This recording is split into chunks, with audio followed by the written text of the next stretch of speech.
Product not yet rated. For a long time we've been able to make buildings that look good. We've been able to make cars that look very real. The level of realism goes up and up and up. With previous kind of technologies that you'd use, like facial motion capture, we didn't really ever feel that we could pull that off. You could never really tell whether someone was lying or not. With this technology, what you see is what you get. I'm always happy to help the LAPD.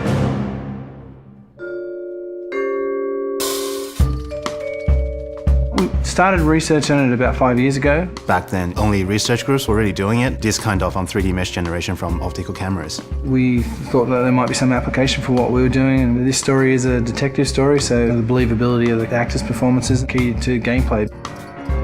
That's one of the key strengths of our system. We can actually see all the subtle features that animation traditional ones just can't do. Cole Phelps, traffic. What have we got? It's really acting a scene in two parts. The motion capture and then the motion scanning. The motion capture captures all the body movements and where people look, so it gives you all of the eye lines. Regulator valve. Good find. Then we move over to this studio where an actor would typically go into makeup in the morning and then they'd have their hair done in a 1940s hairstyle. Then they'd come into a room and sit in the seat behind me, and what the rig does is capture a volume around them.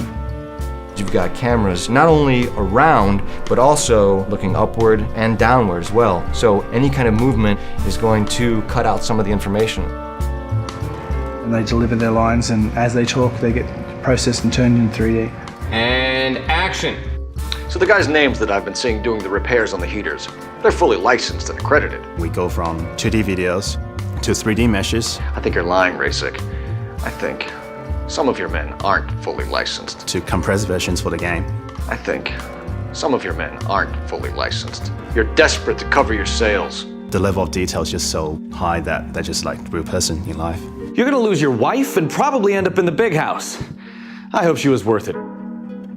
Being in the depth analysis room is a process that most people have never experienced. It's such a new technology. It's a constant close-up is what it is, but it's a close-up from 360 degrees. There's something pretty special about knowing that you will be recreated, but in another type of form. I saw myself today. Blow it off, Cole. These artsy-fartsy types always get a little flighty. It's me. LAPD, drop the weapon! Hey, you think I'm some kind of nut job? What proof have you got? A big theme of this game is dishonesty and to detect when people are lying. You couldn't have done that in the past. Why are you lying to me, Varley? The better you are at reading people, the more things it'll reveal, and the story goes different ways if you do that. The only way you're going to get rid of me is to give me an answer. You're out of your depths here, detective, and you're asking the wrong questions of the wrong people. Having this realism really helps. You're literally talking to that person and then seeing how they behave by asking questions. Why did you kill Mrs. Terrellson? I have no recollection of the people I have killed. So what if I took a look around that car? You can't be accusing me of nothing. You've got the wrong guy.